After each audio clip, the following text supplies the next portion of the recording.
스티븐 호킹. 이 이름을 들으면 뭐가 떠오르시나요? 아마 천재, 우주, 블랙홀 같은 단어들이겠죠?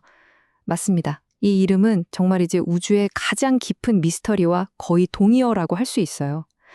그래서 오늘은 이 위대한 인물의 놀라운 삶과 우리가 우주를 이해하는 방식을 완전히 뒤바꾸어 버린 그의 혁신적인 생각들 속으로 한번 깊이 들어가 보려고 합니다. 이 이야기의 중심에는 바로 블랙홀이 있습니다.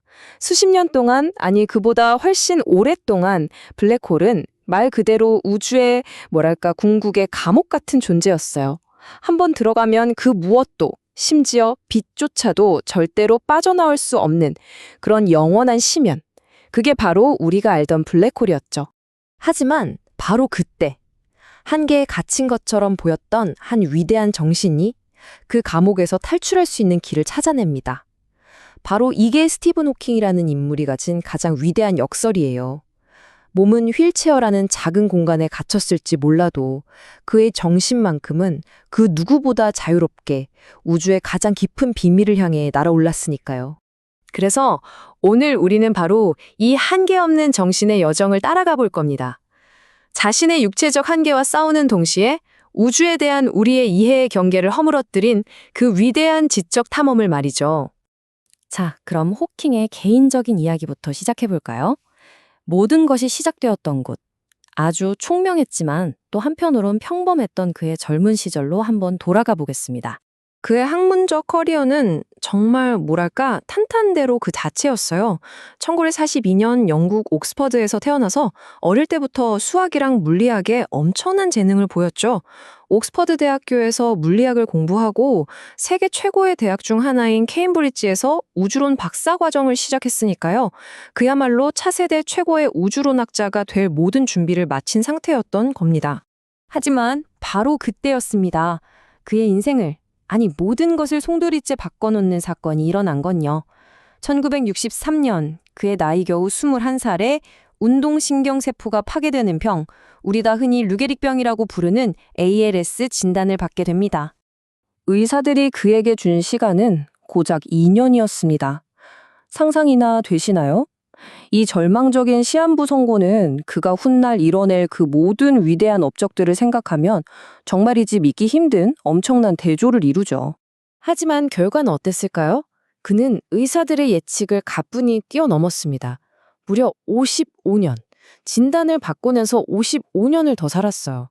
이건 정말 그의 경이로운 의지 그리고 한계에 굴복하지 않는 정신을 보여주는 숫자 그 자체입니다. 자, 그럼 이제 그의 개인적인 투쟁 이야기에서 그가 마음껏 탐험했던 우주의 이야기로 넘어가 보겠습니다. 그가 어떻게 블랙홀이라는 개념을 뿌리부터 뒤흔들어 놓았는지 한번 자세히 들여다보죠. 호킹이 등장하기 전까지 블랙홀에 대한 생각은 꽤 단순했어요.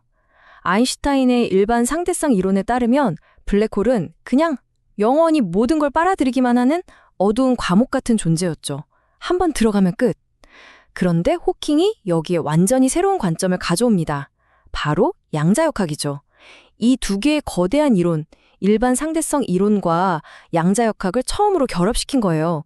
그랬더니 놀라운 결과가 나왔습니다. 블랙홀이 사실은 가만히 있는 게 아니라 서서히 빛을 내뿜으면서 작아지고 결국엔 사라질 수도 있다는 그런 역동적인 존재라는 걸 밝혀낸 거죠.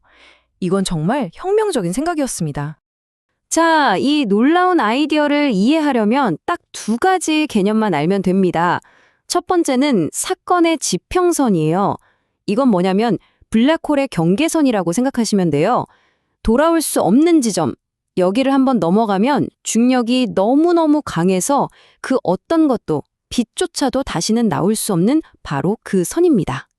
그리고 두 번째는 양자요동입니다. 이건 좀 신기한 개념인데요. 양자역학의 세계에서는 텅 빈 공간이라는 게 사실 존재하지 않아요. 우리가 보기엔 아무것도 없는 텅 빈 우주 공간에서도 사실은 아주 짧은 순간 동안 입자와 반입자, 이 한 쌍이 끊임없이 나타났다가 뿅 하고 서로 부딪혀 사라지기를 반복하고 있다는 겁니다. 마치 공간 자체가 부글부글 끓는 것 같다고 할까요? 자, 그럼 이 두 가지가 만나면 어떤 드라마가 펼쳐질까요? 한번 상상해 보세요. 사건의 지평선, 바로 그 아슬아슬한 경계선에서 입자 반입자 쌍이 딱 하고 생겨납니다. 그런데 운명처럼 둘 중 하나는 블랙홀 안으로 쏙 빨려 들어가 버려요. 그럼 혼자 남은 다른 하나는 어떻게 될까요? 짝을 잃었으니 다시 사라질 수도 없고 그대로 우주 공간으로 튕겨져 나가게 됩니다. 바로 이 튕겨져 나간 입자, 이게 바로 멀리서 봤을 때 마치 블랙홀이 스스로 빛을 내뿜는 것처럼 보이는 호킹 복사의 정체인 겁니다. 정말 기발하지 않나요? 그런데 말이죠. 이 위대한 발견이 또 다른 어마어마한 수수께끼를 낳고 맙니다. 바로 정보 역설이라는 문제인데요. 호킹 자신의 이론이 물리학의 가장 근본적인 법칙 중 하나와 정면으로 충돌하는 것처럼 보였기 때문이에요. 이건 지금 이 순간까지도 전 세계 물리학자들의 머리를 아프게 하는 아주 심오한 문제입니다. 정보 역설, 말이 좀 어렵죠? 쉽게 비유를 들어볼게요. 만약 여러분이 절대 다른 사람이 봐선 안 되는 비밀 일기장을 블랙홀에 던져버렸다고 해봅시다. 그럼 그 일기장에 담긴 정보, 여러분의 비밀은 우주에서 영원히 흔적도 없이 사라져버리는 걸까요? 아니면 어딘가에 남아있을까요? 이게 바로 정보 역설의 핵심 질문입니다. 여기서 두 거대한 물리법칙이 충돌합니다. 한쪽에는 양자역학이 있어요. 양자역학의 대원칙은 정보는 절대로 파괴되지 않는다는 겁니다. 형태가 바뀔 순 있어도 총량은 보존된다는 거죠. 그런데 다른 한쪽엔 호킹의 이론이 있습니다. 블랙홀은 결국 증발해서 사라지고 그럼 그 안에 들어갔던 모든 정보도 함께 소멸되는 것처럼 보이잖아요? 바로 이 모순, 절대 사라질 수 없다는 법칙과 사라지는 것처럼 보이는 현상 사이의 이 엄청난 충돌이 바로 정보 역설의 핵심입니다. 물론 이 문제를 풀기 위한 노력은 지금도 계속되고 있어요. 아주 흥미로운 점은 2004년에 호킹 박사 본인이 직접 나서서 아무래도 제가 틀렸던 것 같다, 정보는 사라지지 않는 것 같다고 입장을 바꿨다는 거예요. 이 문제를 제기한 사람 스스로가 인정한 거죠. 그 이후로 방화벽 가설이니 ER=, EPR 이론이니 하는 복잡한 아이디어들이 쏟아져 나왔고 최근에는 양자 극단섬 같은 최신 연구를 통해 정보가 사실은 보존된다는 쪽으로 점점 의견이 모아지고 있습니다. 아직 완벽한 답은 없지만요. 자, 그럼 이제 블랙홀 이야기에서 조금 더 시야를 넓혀볼까요? 스티븐 호킹은 단순히 블랙홀 연구자 그 이상이었습니다. 그가 우리 세상에 남긴 유산은 과학계를 훌쩍 뛰어넘어 우리 문화 전반에 깊숙이 자리하고 있죠. 케임브리지의 한 연구실에서 시작된 그의 지적 여정은 보시다시피 저 광활한 우주 끝까지 뻗어나갔습니다. 한 명의 학자였던 그의 생각은 이제 전 인류가 우주를 이해하는 방식 끝 자체가 되었죠. 그리고 이걸 보세요. 2,500만. 이게 무슨 숫자일까요? 바로 그의 책, 시간의 역사가 팔린 부수입니다. 2,500만 부가 넘게 팔렸어요. 이 책 한 권으로 그는 가장 어려운 우주론을 전 세계 수백만 명의 보통 사람들에게 선물한 겁니다. 정말 대단하지 않나요? 사실 호킹 복사는 그의 수많은 업적 중 하나에 불과해요. 그는 로저 펜로즈 경과 함께 우리 우주가 빅뱅이라는 한 점에서 시작했다는 것을 수학적으로 증명해냈고요. 블랙홀에도 온도와 엔트로피라는 개념이 있다는 걸 밝혔죠.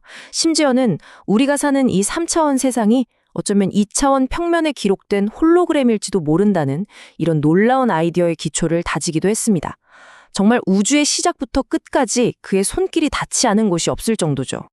그래서 결국 스티븐 호킹은 위대한 과학자라는 이름만으로는 다 담을 수 없는 존재가 되었습니다. 그는 우리 모두에게 그 어떤 육체적 한계도 인간의 정신과 상상력을 가둘 수는 없다는 것을 온몸으로 보여준 살아있는 증거이자 희망의 아이콘이었던 거죠. 그의 이야기를 마무리하면서 그가 남긴 말을 여러분과 나누고 싶습니다. 과학은 끝나지 않았습니다. 여러분의 발견이 다음 장을 쓸 것입니다. 이 말은 단순한 격려가 아니에요. 바로 우리 그리고 다음 세대를 향한 강력한 메시지이자 초대장인 셈이죠. 그가 던진 위대한 질문들은 이제 우리 모두의 몫으로 남았습니다.